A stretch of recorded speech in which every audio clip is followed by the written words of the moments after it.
Hey guys, just want to thank you for tuning in today to our podcast and listening. We pray over these sermons that we put on here, and we just believe that they will bring strength and life and encouragement to your daily walk, and that they will build you up in your faith and push you towards Christ. And we pray that today is a day, as you listen, that all those things are accomplished.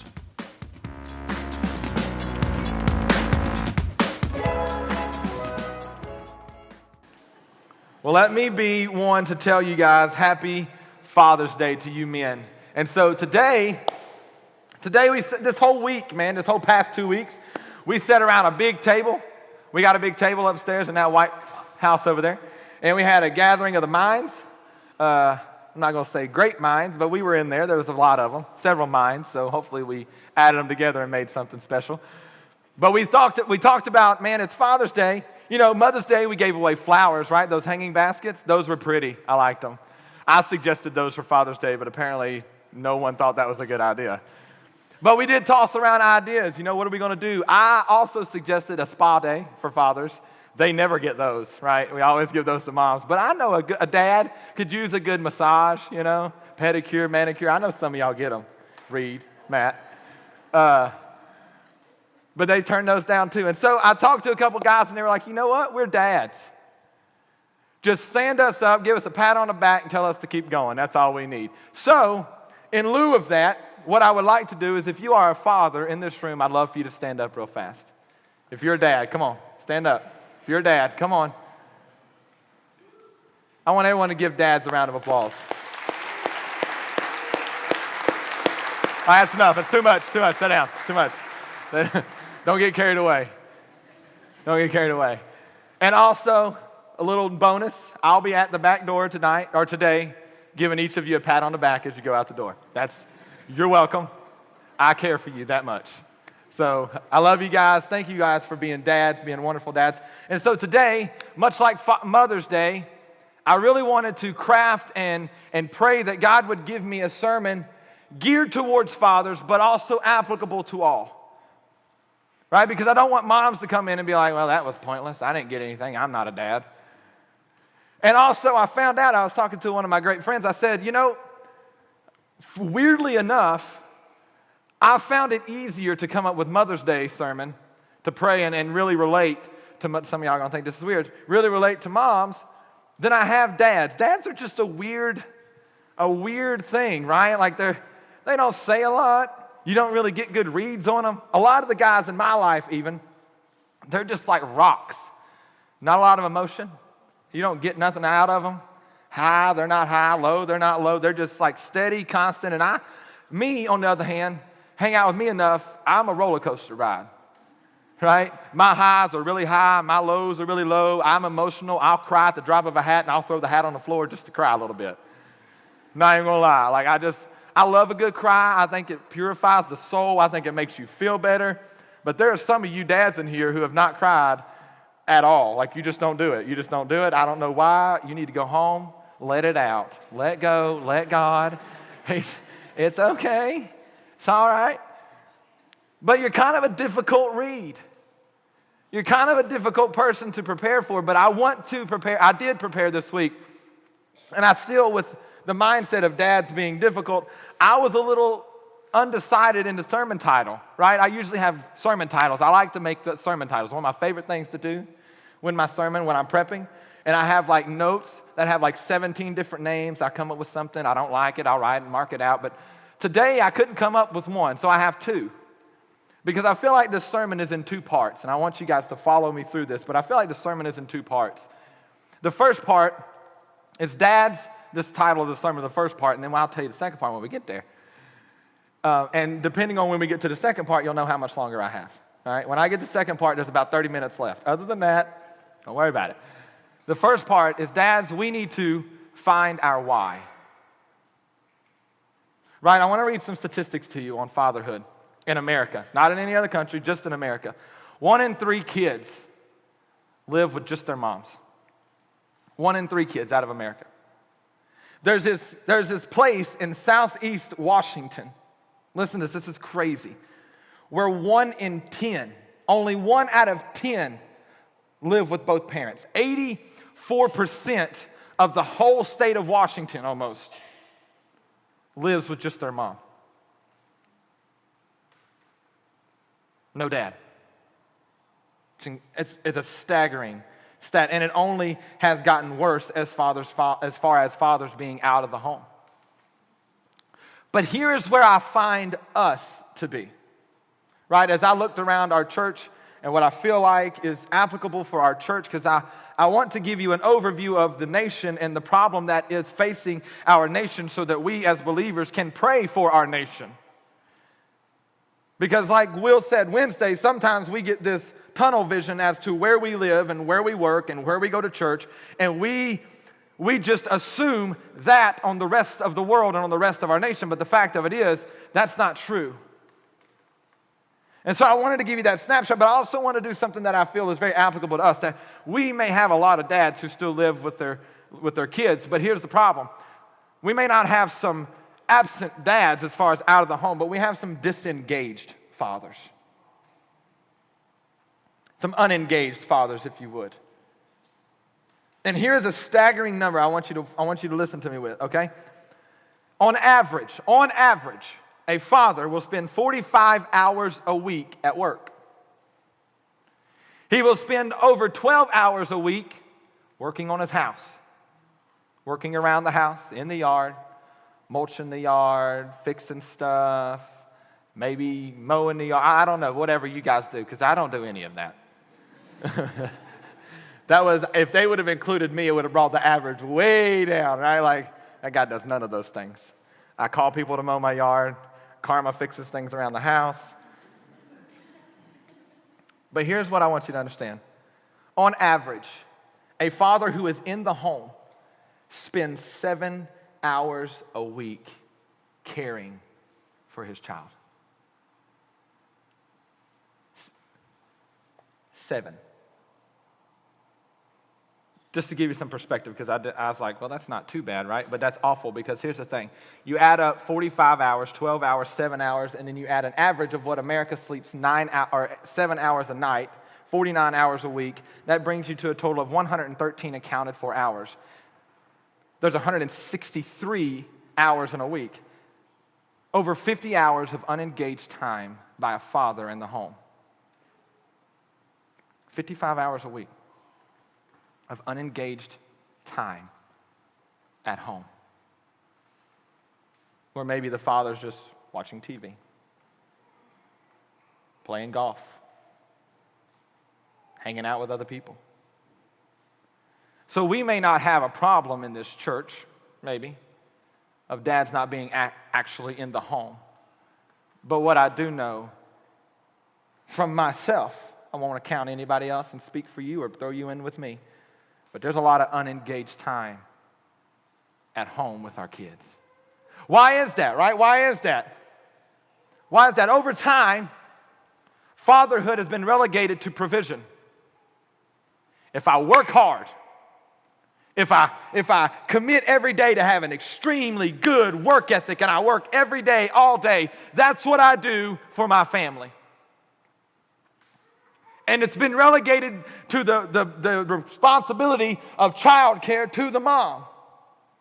And some of you are like, well, yeah, that makes sense. The mom is more caring for the children. Right, sure, as far as loving, more compassionate, more giving, I would give you that. But you know what I read today? I reread it today. I read it all week this week. I think the Bible has a very different picture of fatherhood. One that maybe we didn't realize was in there. And so if you will allow me, much like I did on Mother's Day, I had this couple of verses that I read just for moms. This is not on the screen. This is just an extra bonus for you guys, free of charge. This is not counted. This doesn't even count to my time preaching, so we won't even, someone pause the clock. This doesn't count. Proverbs chapter 4. The reason why this doesn't count, because this is an entire chapter. Listen to me. An entire chapter dedicated to a father teaching their children. Proverbs chapter 4, and walk with me through this. Starting with verse 1. Hear, O sons, a father's instruction, and be attentive that you may gain insight. Anybody remember us learning about insight a few weeks ago? how valuable that is to a person's weaponry on the battlefield in life. For I give you good precepts. Do not forsake my teaching. When I was a son with my father, tender, the only one in the sight of my mother, he taught me and said to me, let your heart hold fast to my words and keep my commandments and live. Get wisdom, get insight. Do not forget and do not turn away from the words of my mouth. Speaking of wisdom, he said, do not forsake her, and she will keep you. Love her, and she will guard you. The beginning of wisdom is this: get wisdom, and whatever you get insight. Prize her highly, and she will exalt you. She will honor you if you embrace her. She will place on your head a graceful garland, and she will bestow on you a beautiful crown. Hear, my son, and accept my words, that the years of your life may be many. I have taught you the way of wisdom, and I have led you in the path of uprightness. When you walk, your step will not be hampered, and if you run, you will not stumble. Keep hold of instruction, do not let go. Guard her, for she is your life. Do not enter the path of wicked, and do not walk in the way of evil. Avoid it, do not go on in it.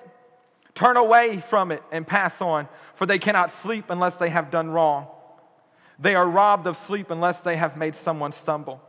For they eat the bread of wickedness and drink the wine of violence, but the path of the righteous is like the light of the dawn, which shines brighter and brighter until full day. The way of the wicked is like deep darkness. They do not know over what they stumble. My son, be attentive to my words. Incline your ear to my sayings. Let them not escape your sight. Keep them within your heart, for they are life to those who find them and healing to all their flesh. Listen, keep your heart with all vigilance, for from it will flow the springs of life. Put away from you crooked speech and put devious talk far from you.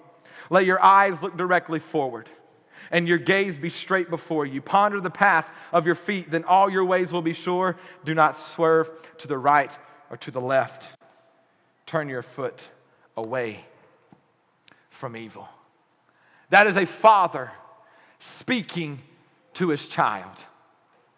Looks a lot differently, right? Some of the things he says, the way that he's teaching him, the way he is imploring him, the way he is egging him on to listen to what I'm teaching you.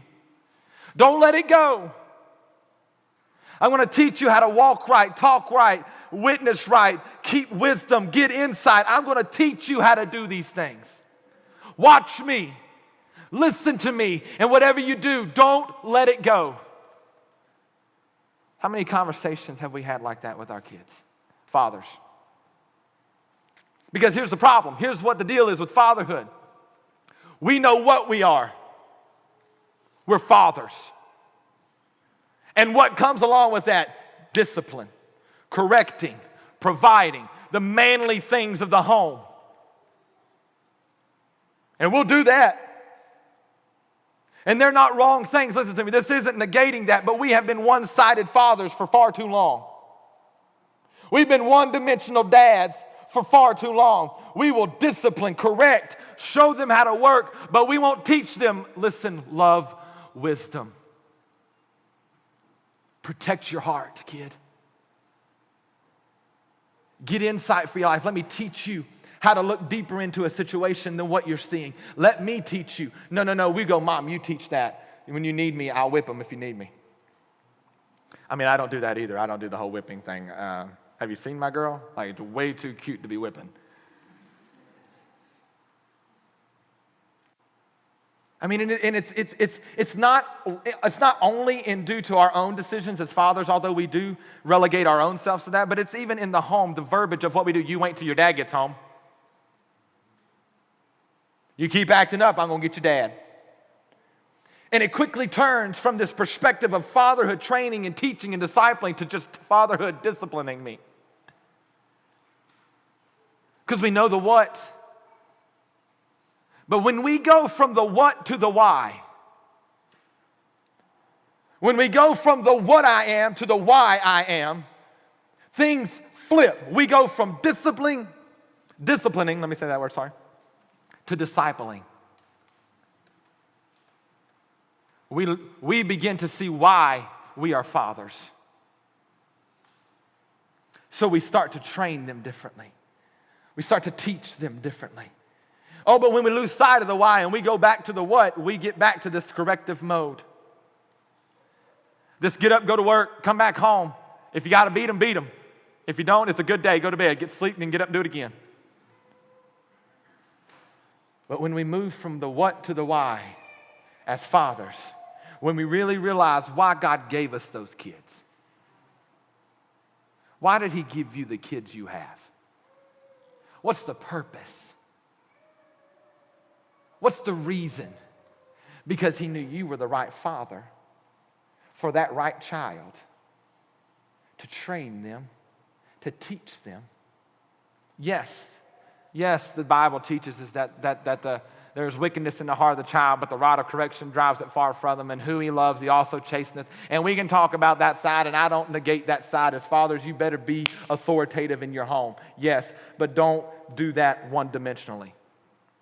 Because you want to know the other side of authority? There's discipline, then there's teaching. Oh, you remove the teaching from the discipline, you'll get a bunch of kids who will jump at the snap of your finger, who will quiver at the look of your eye, but they won't do things simply because they just know why they're doing it and who they're doing it for. Oh, dad walks in, they'll get nervous. They may straighten up even. But I don't want my kids to shake in fear of me. I want to train them to respect, love, and understand who they are and why God made them that way. You can't just be a what dad. You got to find your why and understand the purpose of God giving you those kids. And maybe you don't have kids of your own. Maybe you're an uncle. Maybe you're a friend, a best friend, a godfather. I don't know what it is, but there is always a kid somewhere looking up to you. Find your why in their life and move from the what. And I promise you that God will do some amazing things through your ability to teach and train and love those kids in a way that I think dads lose sight of a lot. I ain't gonna lie, man, it's hard sometimes. It is. We were on the way home the other night, and Caroline begins to melt down in the back seat. It's late. I've kept her out way too late. It all started because I was selfish. I'll just be honest with you. I wanted to stay out late. I wanted to do something. I knew my kid, right? You all know your kids. There's a wall, and you usually know what time that wall presents itself. She had been really good. I was like, the wall may not come tonight. Totally lied to myself. And she did really good. She was so good. But when the wall hit and we're in the car, and it always hits in the car, doesn't it? The most small, confined of spaces where there's no way to get the sound out of right in your ear. She hits that wall, and she just melts down. Oh, and I do real good for just a little bit, right? I'm like, oh, because I know that it's my fault. I know it's my fault. Like, for the first 5 minutes, I know it's my fault. So I'm like, honey, Caroline, it's okay. It's all right. It's been a rough night, I know. Can you please stop crying, Joe? Like, I'm already throwing it in there. Can you just please stop crying now? And she just doesn't. She doesn't stop, and she just keeps going. Finally, I turn from a why dad into a what dad, and I start counting. Caroline, if you don't stop the crying, this is ridiculous. This is my exact words to my kid. I ain't gonna lie to you. I don't sugarcoat myself. Caroline, this is ridiculous. Stop the whining now. 1, 2. And I see her in the back. And that makes me almost cry because I'm like, man, it's like one of the hardest things is when your kid tries to not cry. Like it's almost better if they would cry because it's like, you're ripping my heart out. But I was also very angry because she was crying. And I'm starting to count. I'm getting mad. I'm just like, I'm going to stop this car, and I'll pull you out and give you a reason to cry, right? Like, she already had one, dummy. The crap you thinking. And then out of nowhere, Carmen turns around, reaches her hand back there, and starts a conversation with her. And she just She stops crying and starts talking about what toys she's going to take, what toys she's going to get when she gets home, what animal she's going to sleep with, how she wants to get in the cuddle spot. Can she watch an episode? Can we watch an episode? Total change in demeanor. And I'm looking and I'm like, I threatened to beat the child. Nothing. I'm one-dimensional sometimes. I lost sight of the why. In that moment, I lost sight of the why. And when you lose sight of the why, you often lose the how. You lose how to train your child. And I just thought on the way home, I was like, man, because I was preparing for this sermon this whole week. It happened this week. I told y'all, for some reason, God has this really weird thing with me. When I'm preparing a sermon, throws it right in there, a way that I could learn, and I don't 99% of the time, from what I'm trying to teach you guys. And I thought, man, you just don't get it, do you? And the rest of the ride home, she was perfect. Perfect little girl. Dads, don't stay in the what. Yeah, it's easy for us to stay in the what. Because it's maybe the way we were raised. Maybe the example we had. And it's also easy just to fill that role right there. Let mom take the rest. But what I read in this passage is a father who was intentional and engaged with training and teaching his child. Will we? Find your why. And so we wonder how this fits in to this series, Follow Me. Last week we started with Peter, and Peter was just such a big part. He was the leader, massive figure in the beginning of the church, the main guy of the 12, that I couldn't fit everything in. And God did a really cool thing by allowing me to take the second part of what I wanted to teach and showing me just how to put this into a father's perspective. You see, last week we talked about how that good leaders are born with the right raw material. And let me tell you something, I'm convinced of this, that there is leadership qualities in every one of our kids. There is a leadership quality in our kid. Case in point, my son, super sweet, sensitive, caring, emotional. I don't know where he gets it from.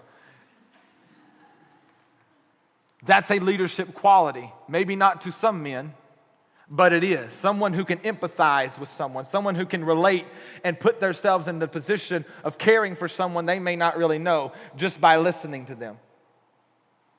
We saw a wreck the other day. It was really crazy. A guy flipped his car, went down into a ditch. A lot of people got out and helped, and it was really awesome. And my son, when we're pulling out of helping the situation, immediately, Dad, can we pray for him? Is he okay? Didn't know the guy. I had no idea who the guy was. Didn't know the guy. Dad, can we pray for him? And Jax just begins to pray for the guy. We begin to pray for the guy. Next day, a woman coming into Jersey Mike's trips, an elderly woman trips, falls, gashes her head wide open. I mean, blood's everywhere. It's a crazy situation. My kid's in the back seat of his aunt's car, and he's just losing his mind. Dad, is she okay? Dad, is she okay? Is she okay? Dad, do we need to do something? Call the emergency. I mean, he's just so sympathetic to what just happened. And when they leave, he asks his aunt, can we pray for that woman? Like, yeah, maybe it doesn't quite present itself as leadership qualities when he's in his room crying over a little to nothing because he's so emotional and he doesn't get it to understand. Maybe it doesn't relate to that and you can't see it then. But when you see it in action, when it concerns other people, you realize, man, that's a leadership quality. And then on the other end of the spectrum, you got my 3-year-old girl who has no empathy for anyone. She'll smack you and laugh at you when you're crying. It's ridiculous. Not even lying. Not lying, but she's the most beautiful thing I've ever seen in my life. So it kind of balances out. But she is as strong-willed of a person as I've ever met in my life. Focused, right on one thing, you can't deter. Case in point, she starts crying over something she wants to eat. I mean, just loses her mind. Jax, when he was that little, we could shine a little light over here, get him distracted, and he doesn't even think about it. Done. Doesn't even worry about it. There's nothing to think about. He's forgot it. It's moved on within 3 seconds. If you just give him a toy, shine a light, do something, let him chase a laser, it was crazy. Anyways, Caroline, no way, no how. You could buy her a brand new just huge Barbie doll playhouse, set it up, and she's still crying about that one thing. It's annoying to me sometimes. But you know what? I believe that's a leadership quality. Focused, driven, can't change her mind, can't get her deterred. She goes and goes and goes and goes. It may not present itself sometimes in the right light, and you may not see it, but if you can begin to understand the why, not the what, I promise you as dads, you'll pull out the quality that that person needs to be a leader. That I promise you. So all those right raw materials in your kids, I guarantee you they have them. We talked about Peter had it. Inquisitiveness, always asking questions. He questioned God more than any other disciple. Initiative. He didn't just question God. He always answered the question before anyone else had a chance to. He was right on the spot. He didn't care whether he knew the answer, right or wrong. He was answering. He was the first guy to say something. Involvement. Man, he jumped right in. He was always where the action was. Always ready to go. Always in the middle of it. Cutting people's ears off. Jumping overboard. He was a crazy guy. He was ready to get in the game. All those right, wrong. But here's the part that I see a fatherly attitude from Jesus towards Peter that I believe as dads we can learn and implement into our life. Jesus had to take Peter in all those raw materials and put him in the right positions and in the right experiences that would shape him. And as fathers, it is important that we put our kids in the right situations to experience the right things that will polish those raw materials. And this is what I learned. We as fathers have a real problem, and I preached about this in Mother's Day, with failure. I'm not going to tell you who this person was. And then listen, so what I've learned over the last little bit is that everybody has different parenting styles, right? So this message is not a critique of any parenting style, so don't leave here thinking the pastor told me I was a horrible parent. No, I'm just telling you things that I see in Scripture that maybe we can learn and implement into our fathering our kids. I learned that Jesus used failure just as much as a teacher to Peter as he did success. Jesus put Peter in a situation multiple times where Peter had to experience failure. See, we as dads don't like that. One, we don't like failure on our own part, much less our kids experiencing failure. It doesn't make sense, right? What parent wants their kids to fail? Nobody. In the end. But I promise you they need to right now. We would love to eliminate any possibility of failure for our kids. Oh, we'd love to. In fact, I think right now if there was a way that we could sign up and there was an option back there, if you signed this sheet of paper, your kid would never fail, I guarantee you every single dad in this room would go sign that piece of paper. Heck yeah, no failure for my kid. But that does nothing in the long run. You see, failure, listen to me, failure is not the opposite of success. It's merely a part of it. We think when our kids fail, they're not succeeding. Winston Churchill said this: success is merely falling from failure to failure without losing enthusiasm. But we don't look at it like that. And here's the reality. I don't look at it like that all the time either. Now, with my little girl, with my little boy, I may have a little bit of a difference of opinion with him. We were running from the White House. We had a meeting here Wednesday night as leadership, and my little boy got to stay with me. He always wants to stay with me. He never does because it's late, and I don't like him staying out that late. But today, that week, he had to. And so after the meeting, we take off running, and we're running towards the car. And I'm like, come on, pick it up. Let's go. I'll race you. We race him. I beat him. I don't ever let him win. I'm not that dad. Okay? Not that dad. Some of y'all are that dad. Don't be that dad. As long as you can, beat your kids at anything you do. Y'all are like, man, that guy's awful. No, it's true. Because there will be a day that you will not beat them anymore. They will beat you. And it will be fair and square, and they will enjoy it. So here's the reality. Man, I took off sprinting, left him sitting. It was awesome. I mean, he was like, Dad, slow down. I'm like, no. And the whole time I'm yelling, you're slow. Get faster. And there's a guy getting in his car. He's like, man, you're a horrible dad. Literally, that's what he said. I'm like, no, I'm not. He gets up to the car. I'm like, geez, kid, if you don't get faster than that, you're going to be terrible when you get older. Get in the car. I just hit him in the back of the head. He gets in the car. We're outside playing basketball. He misses. I'm like, man, that's terrible. Get the ball and go do it again. You're like, golly, that's a horrible dad. No, but listen, like I want my kid to understand failure and how to process it because this is the reality of it. This is why my mentality changed on this issue with my kid. We had basketball season last season. Reed was my assistant coach. I'm just kidding. I was his assistant coach. He coached. I stood on the sideline and yelled at the kids. He did the coaching. But I tell everybody he was my assistant. It sounds better. But we're playing, and Jax, again, really sensitive, really emotional. You got to learn your kids, learn the why. Why is your kid that way? How comes with it. So my kid's really sensitive, really emotional, and he's pretty good. He was a pretty good basketball player.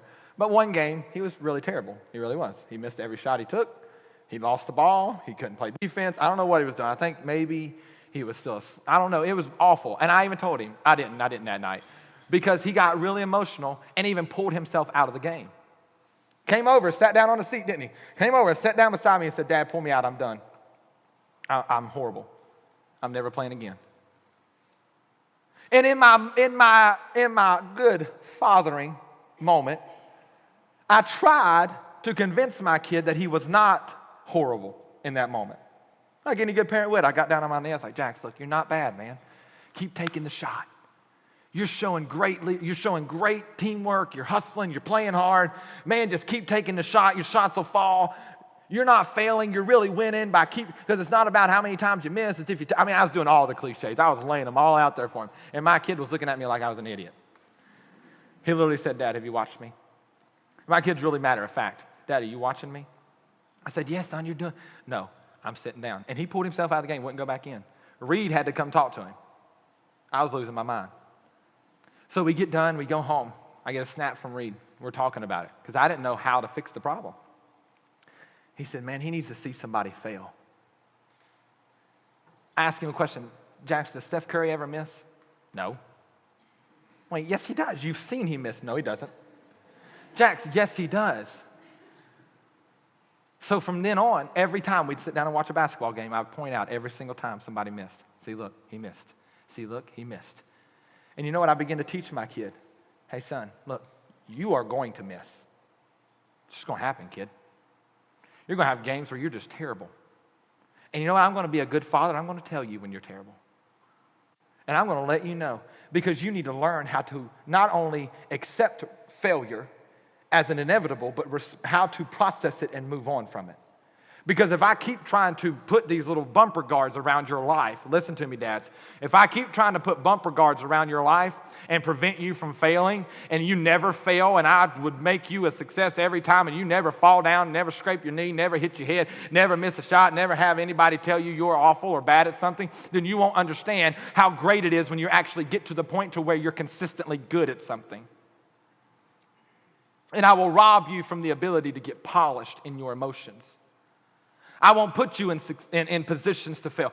Listen, when Jesus hollered at Peter on the boat, you think Jesus didn't know that Peter was going to jump out and then start sinking? You think Jesus was taken by surprise when Peter started to go down in the water? No. But you know what he did? He called him out here anyways. He said, get out of the boat, Peter. You're going to fail, but there's going to be a lesson you learn from this failure that's going to set you up for the success that comes after this in your ministry. You need to fail right now so you can succeed later. I promise you, you let your kids fail right now, they will succeed later. Dad, you can't eliminate all failure in your kid's life. All you can do is maybe postpone it to later. But all that does is inadequately equip them to process it when it happens. So Jesus taught Peter a lot through failure. A lot through failure. I don't like it any more than you do. Man, I was convinced growing up. See, this is what happens when you don't let your kids fail. They get this really skewed vision and perspective of who they are as a person. And I had to learn myself as I grew up. Thank God I had parents who quickly told me, you're not who you think you are, kid. I would always tell my mom and dad are up there in the balcony today. I would always tell them when I would want to do something, they'd be like, you can't go do that. Mainly it was go to school dances. My mom and dad didn't let me go to a school dance ever. False, sorry, I lied. They let me go to my senior prom for 30 minutes, and they came to the prom and picked me up and took me home. No lie. No lie, that literally happened. And so I was always wanting to do things that other kids did. And my dad's like, you can't go do that. There's things happen there. And I would always tell him, this is my one-liner, I'd always tell my dad, Dad, I'm different than all those kids. You raised me to be different. I've been raised in church. I went to church 250 nights out of the year growing up. I'm different. I will never fail in that situation because I'm different. Reality was I'd never been put in that situation to fail, to understand that I can fail because I'm human just like everybody else. Peter had to come to the understanding when Jesus started talking about how that, hey, I'm going to be put to death. I'm going to tell you, this is what's going to happen concerning me. They're going to come and get me, take me away, and I will be put to death. Peter takes Jesus to the side. Listen to me. Peter takes Jesus to the side and says, hey, come here.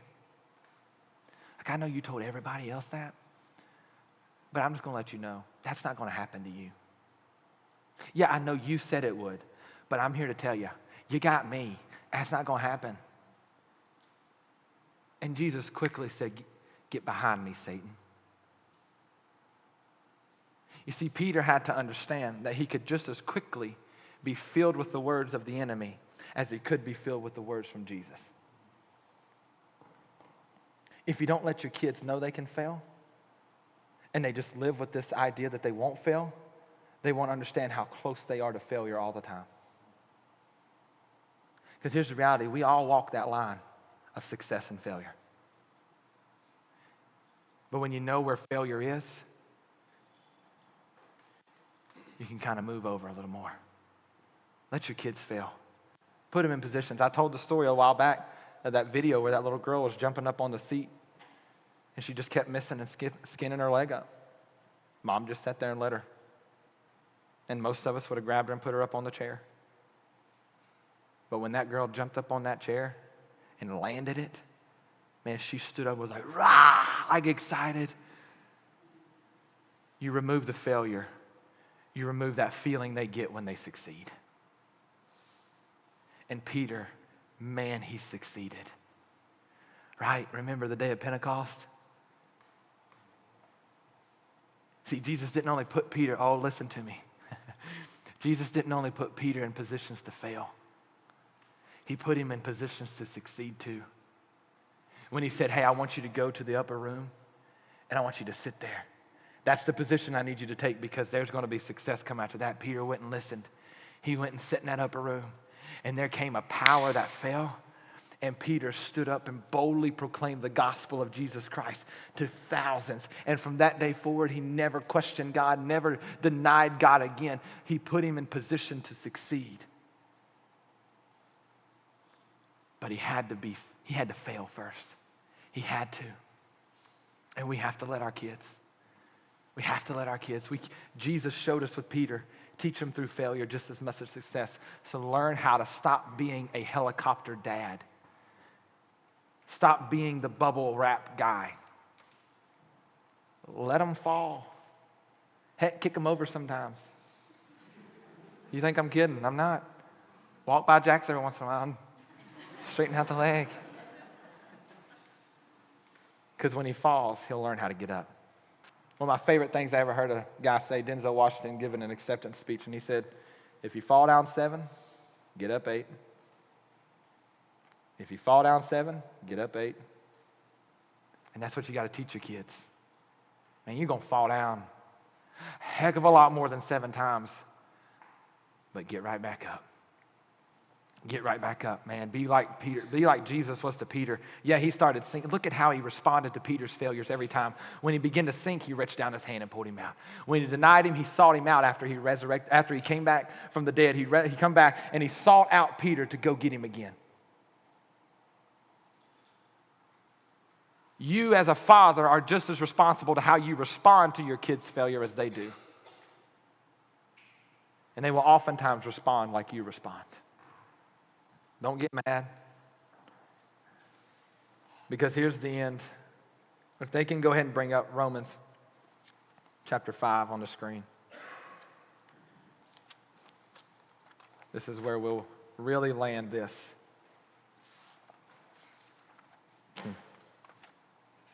Romans chapter 5. You see, when you put them in position of failure or success, and all those materials begin to get polished, something begins to develop in your kids. A word that we like to use a lot. Character. Right? Put them in those positions to fail or succeed, teach them how to process it, and watch what happens. They'll begin to develop what we like to use this word called character. We love character, man of character, woman of character.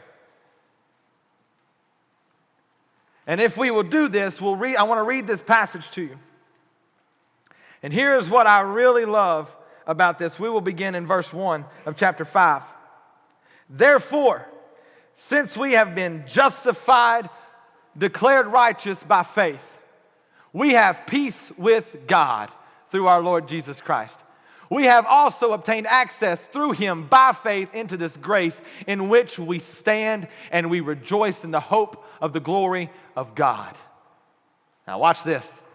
And not only that, but we also rejoice in our afflictions, our failures.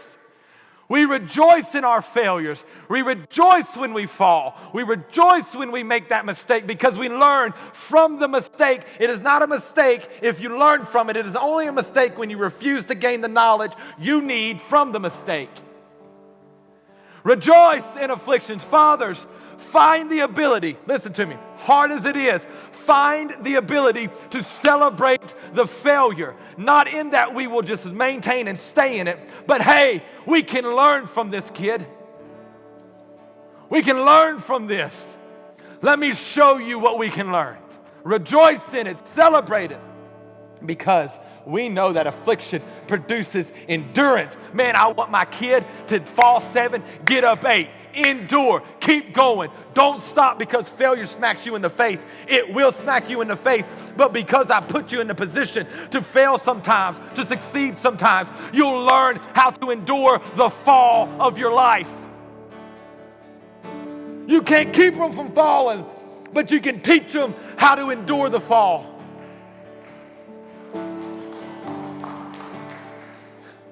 I like that.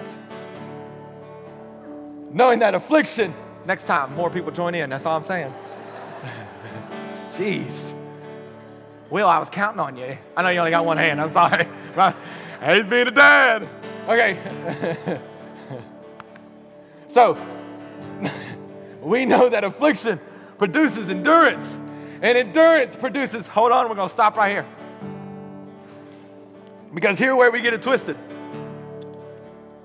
Endurance produces proven character. You see, we get caught up on a different P word. That sometimes we try to make ourselves and our kids. This is what we want. Endurance produces perfect character. Wait, no, look, listen, dads. Stop pursuing the perfect and start striving to be proven. Your kids won't be perfect. Oh man, sometimes I want them to be, right? Like that's what I want my kid to be, perfect. And man, I don't think there's a problem with wanting perfection, but when you believe that that is possible and you put that on your kid, there's a problem. There's a problem. Man, I want them to be perfect. I know they're not right now, and when they, man, I almost take it as a personal challenge that God has given me my kids to make them perfect. But here's my problem. Here's what I've learned. I want you to listen to me. I was talking to my best friend, and this is what they said. You cannot cultivate that type of attitude in your kid until you cultivate that type of attitude in yourself. Because here's the reality. Here's the reality. I feel like I got to be perfect. Perfect dad. Perfect dad. Can't fail. oh man, I know I do, right? Like I'm not an idiot to who I am. I know I'm falling. I know I'm going to fail. I know I'm going to whip my kid when I probably shouldn't. I know I'm going to wind up doing things and saying things that I shouldn't. I know I'm going to count one too many times. I know I'm going to get mad and lose my mind and yell when I shouldn't yell. I'm going to fail. But I also have this problem that I feel like I got to be perfect, and that almost makes it worse. Because when I'm not perfect and I find my failure, I get angry. Endurance produces proven character. Proven character, not perfect character. And if I can cultivate the mentality that I as a father will fail, that I as a person will fall, but it's not about falling, it's about getting back up and proving that I can fall and then I can get back up. Proven character produces hope. And I want my kid to have hope that through the failure they can get back up. That through the fall, they can stand just as strong as they ever were, even stronger. Because when you fall, you can raise up the better man or woman than you were when you went down. Listen to me. Stop trying to pursue perfection and start learning how to accept a proven character. And when you can accept proven, God will prove you. And God will prove himself in your life in the fact that you find hope through the proven character. Man, I want perfection. But I'll accept proven. I want perfection. Who doesn't, man? But I need to accept proven. Be okay when your kids mess up. Be okay when they're carrying the jug of milk the wrong way and you've already told them, don't carry it like that, you'll drop it. And they keep carrying it and they drop it and milk goes everywhere. Be okay because you know what they did? They learned, oh, wow, okay, Dad was right. I can't carry it like that. Next time, I'll carry it like this. And sometimes, listen to me, dads, there's not every single position, every single situation doesn't need your yelling, doesn't need your authority, doesn't need you getting angry. Sometimes the kid just knows. Oh, I'm preaching to myself. Y'all don't have to get that. Y'all don't need that. That's not for y'all. Y'all just toss that on back behind you to somebody else. Let your kids be kids. Dads. And be dad. Be engaged. Right? Don't just be the disciplinarian. Don't just be the provider. Be those things. But be a Proverbs chapter 4 dad. Hey, listen to me, kid. Listen. Old dads failed. Be more willing to teach from your own failure instead of hiding it. Don't hide it. They're going to grow up one day and realize that you never have been, nor will you ever be perfect. You might as well use it to teach them now. You might as well use it to teach them now. Proven character over perfect character any day of the week. Learn that it is the proven character that produces hope, not perfection. Perfection will never produce hope in your kid. Even if you can make them perfect. Even if you can convince them you're perfect. Perfection does not produce hope. Proven character does. So I want to leave you with this as dads. I wrote down a few little practical things because we are practical. A lot of this has been emotional, I'm emotional, so that's my part. Here's your part as all of you 99% of the other dads who are really practical dads. You're a checklist dad, right? Here's for you. A couple things you can do to maybe help your kid. Some of them are duh, and you'll be like, yeah, I know that. But literally ask yourself how often you do these things. Read with them. Yeah, the Bible, of course. But other stuff, too, that stretches their imagination. Stretches their thought process. Creates wonder. Creates this idea that this world is better than maybe we present it sometimes. That they can be great. Read with them. Second one's 2 parts. Be their hero. right? Be the one they always think you are. Everyone talks about how their kids look up and say, man, that's Superman. I ain't gonna lie, I always thought that. My dad framed houses. I used to go out on the job site with him. He'd carry 17 boards at one time. I don't know if that was true, but it looked like it to me. Like when I was little, it's like, golly, it's incredible. You just moved the house by yourself, Dad. Because when he would go to pick up something, it looked so easy. Then I'd go to move it and I couldn't even budget. So to me, that's superhuman. Be their hero, but be the right kind of hero. Be the two-dimensional dad. Secondly, help them pick their heroes. Right? The world's going to give them a lot to choose from. All these role models and all these other people, celebrities and people. Help them pick those people they're going to try to look up to and emulate. Don't leave it to them. Help them pick them. Steer them in the direction of people that they can look up to. Like, I love that my kid loves Reed Burton. I love it. Great person to look up to. I love that my kid loves Steph Curry. He may not be perfect, but I love it. I love it. But I'm also quick. In a season of life, he began to watch this guy on YouTube. I know, all the judgment. My kid watches YouTube. We don't let him anymore, sometimes. But he quickly found the wrong person to look up to. Quickly. And I had to cut that stuff out. If I wasn't engaged, I wouldn't have cut it out. Be an engaged dad and help your kids pick their heroes. Third, learn to grab teachable moments. Some of them will just pop up organically. Learn to grab those moments as a dad and teach him. Teach her. And here's the last one. Not every moment's going to happen organically, and this is where it takes intentionality on your part. Create moments to teach them. Create the moments as a dad to teach your kids. Learn to be a Deuteronomy 6 dad. That while we're at the table, we'll teach. While we're walking around, we'll teach. While we go to bed, when we wake up, I'm going to teach you. Because I'm intentional about it. Be that kind of dad. Your kids need a two-dimensional dad. They need the discipline, but they need the discipling.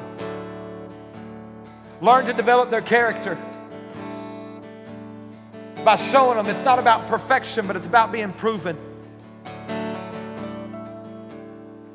And learn to be intentional with your kids.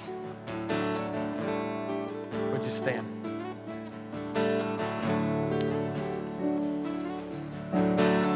Like I said, guys, I know this guy is not a perfect father. And I know it's hard sometimes. And I don't know where you're at as a dad. Maybe you're good. But I want you to leave here encouraged. I want you to know that there is a why you are those kids' parents. You are that kid's dad. And it doesn't matter how old they are. I don't care if you have a 30-year-old, 40-year-old, 50-year-old son. Maybe I don't care. You're still their dad. And maybe because of the time that's lapsed, you've forgotten the why. You've just become more of a what. Oh, yeah, you need some help. I'll come help you. Oh, yeah, I'll be there. You need me? Okay, I'll do that. But you have forgot the why, and you've stopped being intentional with teaching and loving and discipling your kids. Look, until you're dead, you're dad. Understand me with that. Until you're dead, you're dad. So your responsibility of putting them in situations, of developing their character, of being intentional, of celebrating the failure and the success. It's not over until you go home.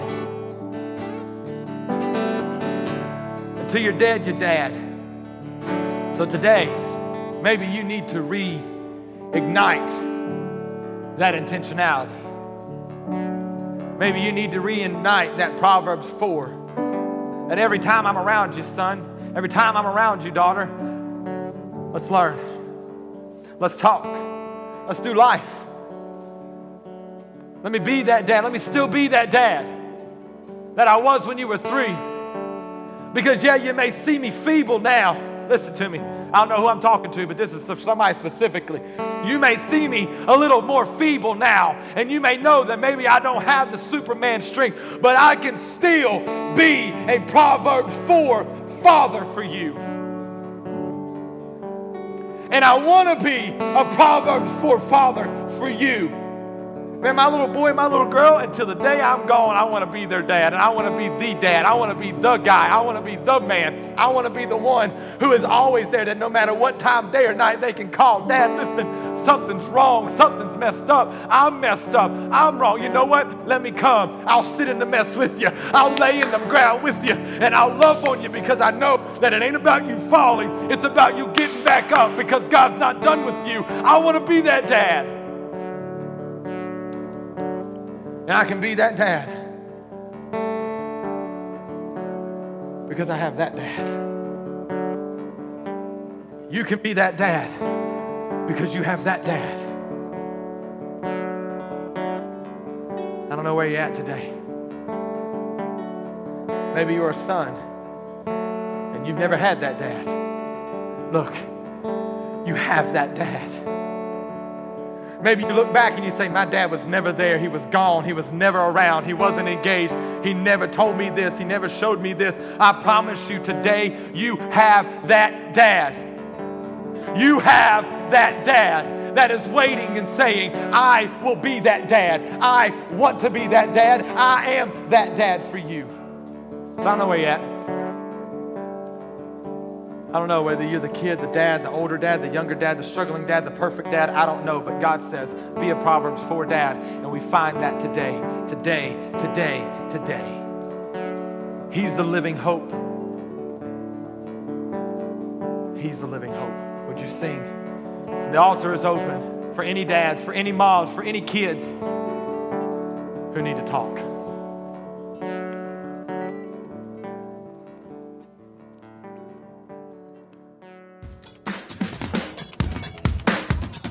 Thanks again for listening to this sermon. And if you'd like to keep up with us, you could do so by going to our Facebook page or our Instagram, or feel free to go to our website at gracemeadows.cc, or we would love for you to come and worship with us at 10 a.m. on Sunday mornings.